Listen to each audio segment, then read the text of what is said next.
or wherever you are, and whatever time you're listening to this. Good morning, good afternoon, and good evening. This is the Market Color Podcast, where we keep you posted on the latest developments in the financial markets with a view to helping you better understand how the markets operate so that you can make informed investment decisions. And we do that by first giving you a broad overview of the global markets so as to give you a big picture perspective of the global economy. This is then followed by the Kenyan segment, where we review the performance of the domestic markets with a view to covering all the major asset classes. And finally, we wrap up the podcast by addressing the topical issue for that week so as to bring you up to speed with the latest financial headlines. Ladies and gentlemen, this here is episode number 184, and in this episode we are reviewing the performance of the financial markets during the 44th week of 2025, and that is from Monday the 27th to Friday the 31st of October. And without further ado, this is your host Jamuhuri, and together let's dive right in.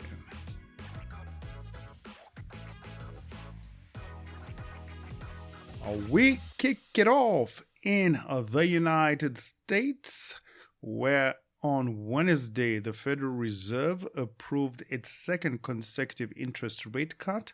However, the Fed Chairman Jerome Powell rattled the markets when he cast doubt on whether there would be another rate reduction in December. By a 10-2 vote, the central bank's Federal Open Market Committee lowered its overnight borrowing rate to a range of between 3.75% to 4% flat. In addition to the rate cut, the Fed also announced that it would be ending its quantitative tightening program on the 1st of December. This program involves reducing the size of the central bank's balance sheet by selling off treasury bonds and mopping up excess liquidity from the financial markets. At its previous policy meeting in September, the Fed had indicated the likelihood of 2 additional rate cuts in October and December. However, this time around, in its post-meeting statement, the Fed did not provide any direction on what it plans to do in December. The Fed chairman cautioned against assuming that a rate cut was a sure thing at its next policy meeting, when he said that a further reduction in the policy rate at the December meeting was not a foregone conclusion. According to the CME's Fed Watch tool, traders have now lowered the probability of a December rate cut from 90% down to 63%. Across the Atlantic, at its latest policy meeting on Thursday, the European Central Bank decided to keep its benchmark interest rate on hold as the economy shows signs of resilience. For the third consecutive policy meeting, the central bank decided to hold its key deposit facility rate at 2% flat. The European Central Bank has cut interest rates from a record high of 4%, with the last rate cut happening in June 2025, and coincided with Eurozone inflation coming in line with the central bank's target rate of 2%.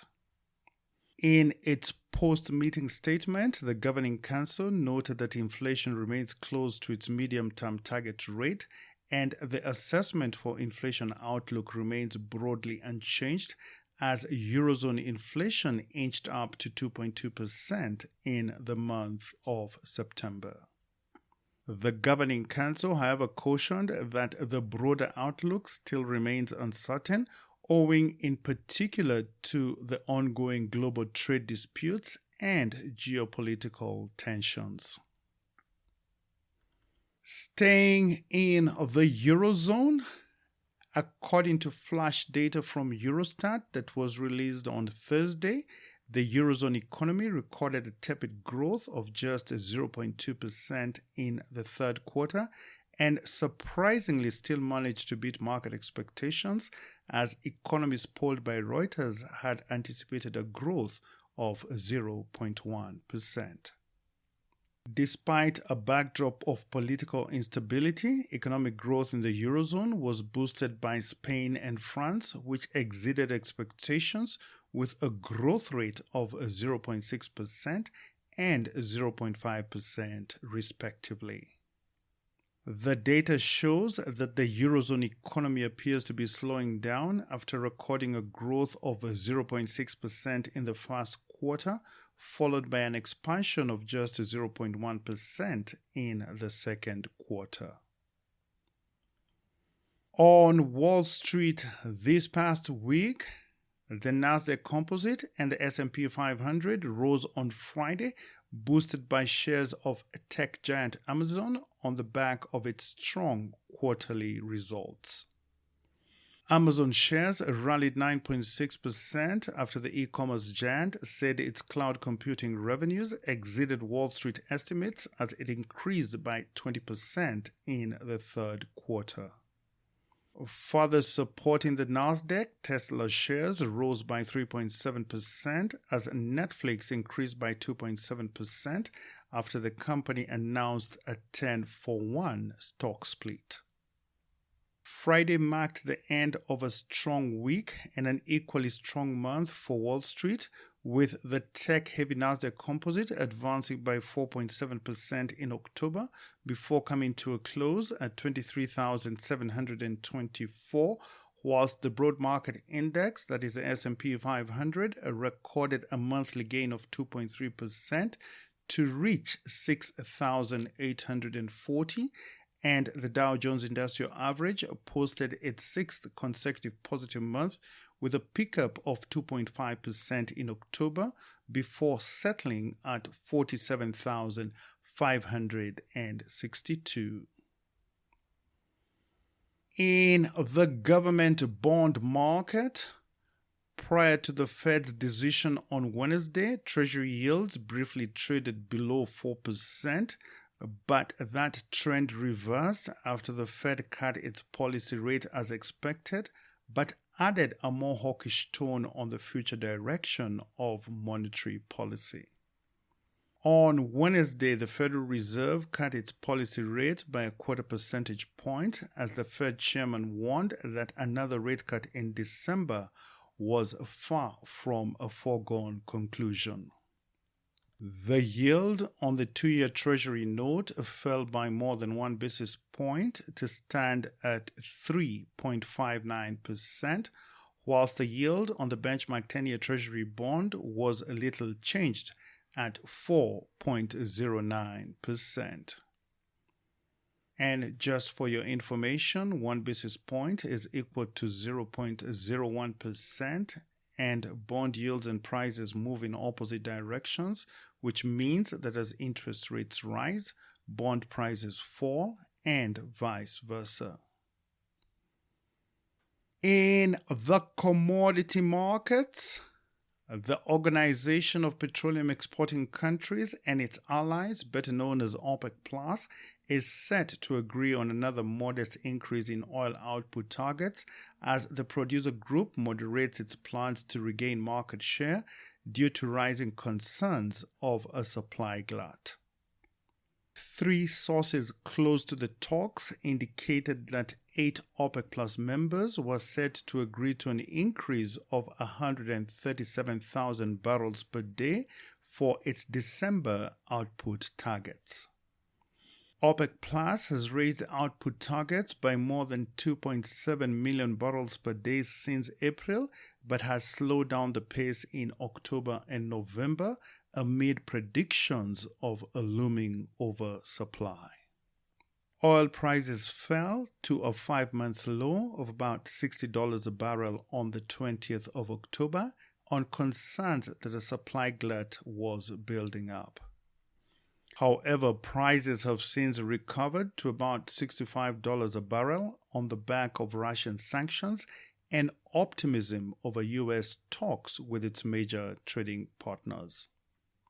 In response, the price of the global benchmark Brent crude settled at $65.07 a barrel, whilst the price of the U.S. benchmark West Texas Intermediate crude came to a close at $60.98 per barrel. In the precious metals market, the price of gold fell by about 1% on Friday, weighed down by uncertainty on whether the Federal Reserve would cut interest rates again in December, but nevertheless, bullion remained on track for a third consecutive month of gains. The Fed cut interest rates on Wednesday, but hawkish comments from the Fed chairman caused a shift in the markets as the CME's Fed Watch tool showed that traders were now pricing in about a 63% chance for a rate cut in December, down from over 90% earlier in the week. The price of spot gold has risen about 53% so far this year and hit an all-time record high of $4,381 and was on track for a gain of 3.7% in October before coming to a close at $4,001 per ounce. We now change scene to the Kenyan financial markets, and we start by looking at the cost of living in the country, where according to the latest data from the Central Bank of Kenya, the headline rate of inflation remained stable at 4.6% in the month of October, largely supported by easing prices of select food items. Meanwhile, core inflation, which excludes volatile food and energy prices, this declined to 2.7%, whilst non-core inflation, which conversely focuses on food and energy prices, this increased to 9.9% in October and was mainly driven by energy and transport costs. In the domestic foreign exchange market, the Kenya shilling remained fixed versus the US dollar, and according to data from the Central Bank of Kenya, the official exchange rate for the dollar was quoted at the same rate of 129.24. Meanwhile, the sterling pound was priced at 170.75 and the euro was valued at 150.43. And on the regional front, one Kenya shilling was changing hands for 26.83 Ugandan shillings and 19.03 Tanzanian shillings, and to the Rwandese franc, it was posted at 11.24. Despite the central bank operating a floating exchange rate policy, the dollar-shilling rate has been stuck at between 129 to 130 shillings over the past 2 years and now appears to be operating like a fixed exchange rate. Given this previous price action and barring any external shocks to the domestic economy, we expect the shilling to remain range-bound in the short term. However, in the longer term, the outlook for the Kenya shilling still remains negative, and this is evidenced by the country's excessive national debt, which now stands at about 70% of the country's gross domestic product and consumes about 60% of total revenue collections. On foreign exchange reserves, during the past week, Kenya's usable foreign exchange reserves increased by $114 million for a grand total of $12.19 billion, which is equivalent to 5.3 months of import cover. This level of reserves is in line with the central bank's statutory requirement to endeavor to maintain at least 4 months of import cover. This increase in forex reserves is attributed to a recent issuance of a new Eurobond for $1.5 billion that was used to refinance the early buyback of the 1 billion Eurobond, which matures in 2028. Despite this massive increase in reserves, Kenya's foreign exchange reserves still remain under intense pressure, and this is partly due to the persistent current account deficit, where imports perpetually exceed exports, and is further exacerbated by our ever-increasing external debt repayments that have pushed the country to the precipice of a sovereign debt default. In the money markets, during the past week, the interbank market was sufficiently liquid and was also supported by the central bank through open market operations. For your information, open market operations refers to the purchase and sale of government securities by the central bank in order to regulate money supply and interest rates in the interbank market. The overnight interbank rate, which is now referred to as the Kenya shilling overnight interbank average, aka Kesonia, this is the rate that banks use to lend to each other and is now the new reference rate for lending transactions by commercial banks. The overnight interbank rate remained unchanged from the previous week at 9.26%, which is in line with the central bank rate at 9.25%. Meanwhile, the excess reserves held by commercial banks in relation to the cash reserve ratio of 3.25%, this stood at 12.4 billion shillings. For your information, the cash reserve ratio is a statutory requirement that specifies the percentage of total customer deposits that commercial banks are required to hold with the central bank for liquidity management. In the government securities market, the weekly Treasury bill auction was held on Thursday, the 30th of October, and the central bank received bids totaling to 24.2 billion shillings against an advertised amount of 24 billion shillings, representing a performance rate of 101%. The central bank ended up accepting almost the entire amount, and the results of the auction were as follows. The 91-day rate declined by about 2 basis points to settle at 7.80%, whilst the 182-day rate surprisingly ticked up by 3.5 basis points to close at 7.90%, and the 364-day rate remained unchanged at 9.34%.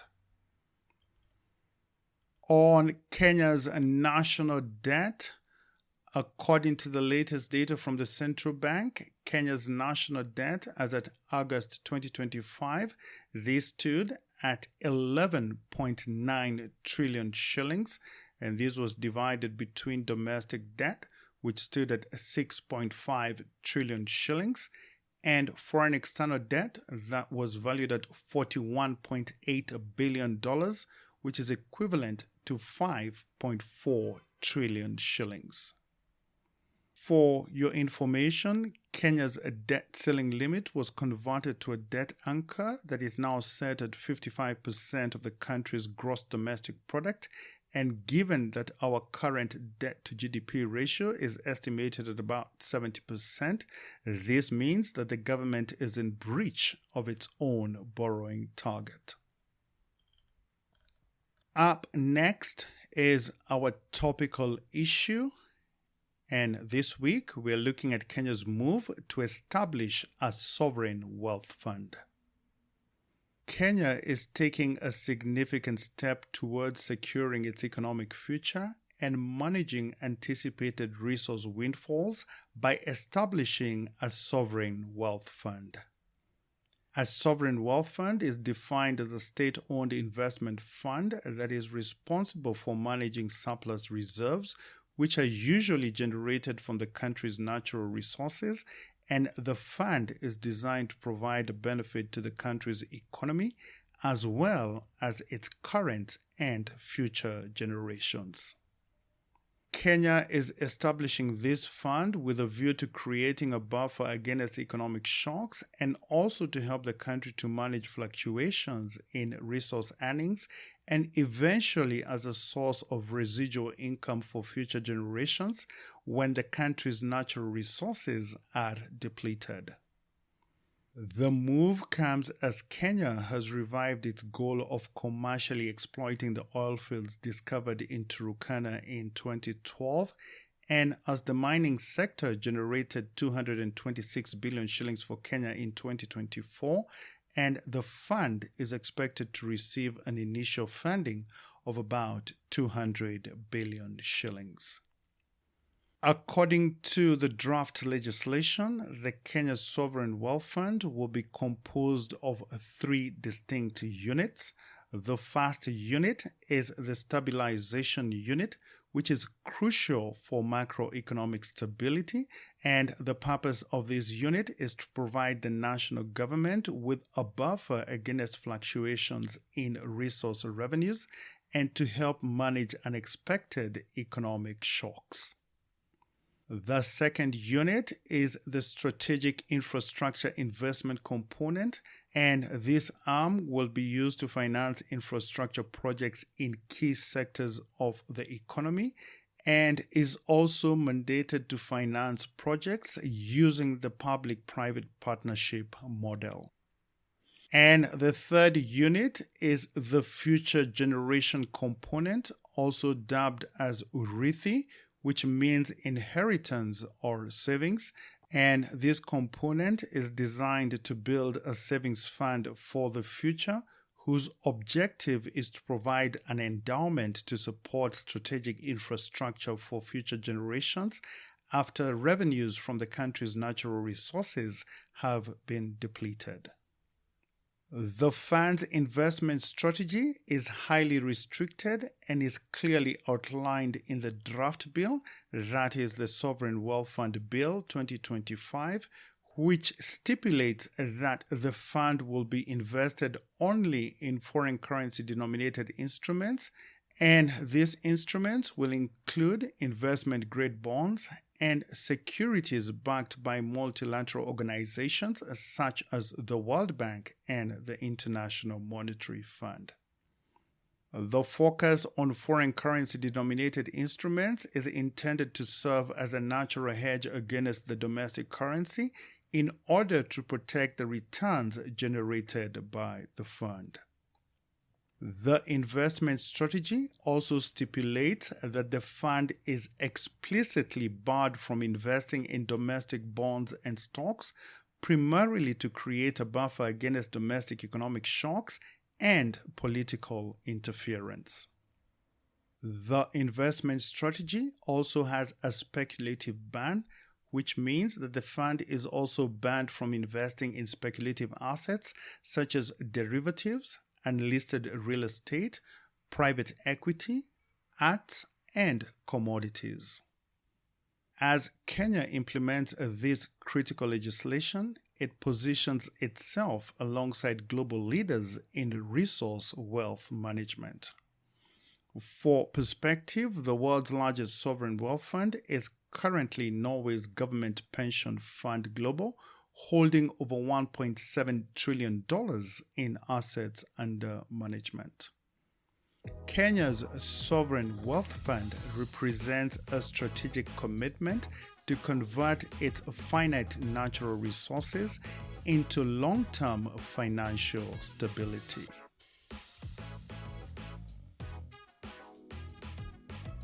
And on that note, we come to the end of this week's podcast. Thank you for listening to the Market Color podcast, and I hope that you found it to be useful and informative. And if that is the case, please share this podcast with your family and friends and help to keep them informed of the latest developments in the financial markets so that they can also make informed investment decisions. Please also consider becoming an active subscriber with a minimum monthly contribution of just $10. And for more information on how to become an active subscriber, please check out our support link at buzzsprout.com/1999543/support. And as always, your support is very much appreciated. For your information, the Market Color podcast is hosted by Buzzsprout, and our website address is marketcolorpodcast.buzzsprout.com. The Market Color podcast is also available on all the major distribution channels such as Apple Podcasts, Spotify, and Amazon Music.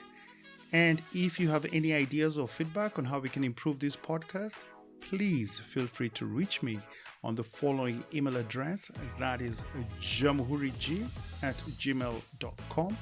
Jamuhuri is spelled Jamuhuri. Once again, thank you for your continued support, and I look forward to interacting with you again next week. And in the meantime, please do have yourself a blessed and fantastic week ahead. And remember, we have two lives. And the second one begins when you realize you have only one life. A quote by Confucius. Think about it. Thank you, and God bless.